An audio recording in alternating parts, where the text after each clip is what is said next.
और बढ़ते हैं आगे, रुक करेंगे कुछ अन्य खबरों का। ईरान के खिलाफ अमेरिका और इजरायल की जंग के बीच सीज फायर से जुड़ी इस वक्त की एक बड़ी खबर आपको बता दें। अमेरिकी राष्ट्रपति डोनाल्ड ट्रंप ने ईरान को सख्त अल्टीमेटम दे दिया है। ट्रंप ने साफ कहा है कि ईरान के पास सिर्फ 3 से 5 दिन का वक्त है और इस दौरान ईरान को अपने अंदरूनी मतभेद खत्म कर एकजुट प्रस्ताव लाना होगा। अगर ऐसा नहीं हुआ तो मंगलवार को बढ़ाया गया सीज फायर खत्म हो जाएगा। अमेरिकी अधिकारियों के मुताबिक ये मोहलत खुली नहीं है, तो ये ट्रंप ने अल्टीमेटम ईरान को दिया है। दरअसल ईरान को अगर अमेरिका के लिहाज से बात की जाए तो 5 दिन के लिए वो मोहलत दे रहे हैं, लेकिन ईरान का स्टैंड यहाँ पर अपना स्टैंड है, वो भी आपको आगे बताएंगे।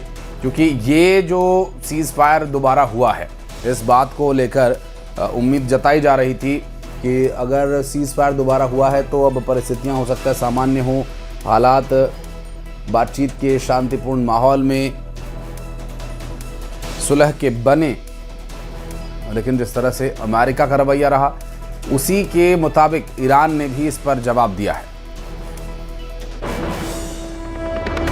और ईरान ने भी अमेरिका को लेकर बेहद साफ और सख्त रुख अपना लिया। ईरान के संसद के स्पीकर मोहम्मद बाकर कालीबाफ ने 2 टूक कहा है कि जब तक अमेरिका ईरान की समुद्री नाकेबंदी खत्म नहीं करता, तब तक दुनिया के सबसे अहम तेल मार्ग को दोबारा खोलना नामुमकिन है। देखिए, इसी प्रतिक्रिया की हम बात कर रहे थे जिसमें उन्होंने कहा कि सैन्य दबाव या बुलिंग से ईरान झुकने वाला नहीं है। तो वहीं राष्ट्रपति मसूद पेजेश्कियान ने एक्स पर लिखा कि ईरान हमेशा संवाद और समझौते का समर्थक रहा है, लेकिन घेराबंदी, धमकियां असली बातचीत में सबसे बड़ी रुकावट है।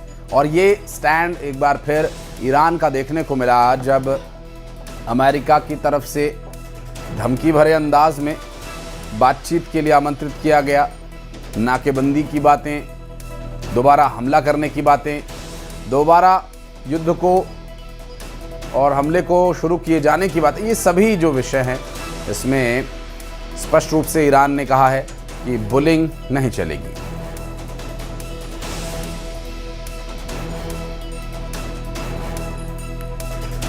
और इस बीच ईरान ने गल्फ से बाहर निकल रहे कंटेनर जहाजों को जब्त करने का दावा किया और ईरानी मीडिया तस्नीम के मुताबिक IRGC ने समुद्री नियमों के उल्लंघन के आरोप में 2 कंटेनर जहाजों को जब्त कर ईरान तट पर ले जाया गया है।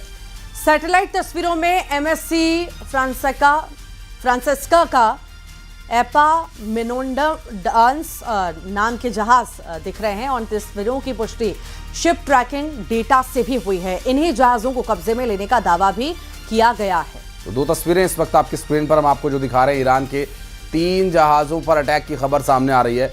और साथ ही साथ जो लगातार कोशिशें हो रही थी कि बातचीत के माध्यम से होर्मुज का रास्ता एक बार फिर खुले, तो ये कोशिश कामयाब होगी। अब इस कार्रवाई के बाद थोड़ा मुश्किल लग रहा है। और चलिए बात MP की रतलाम में कार में भीषण आग लग गई और ड्राइवर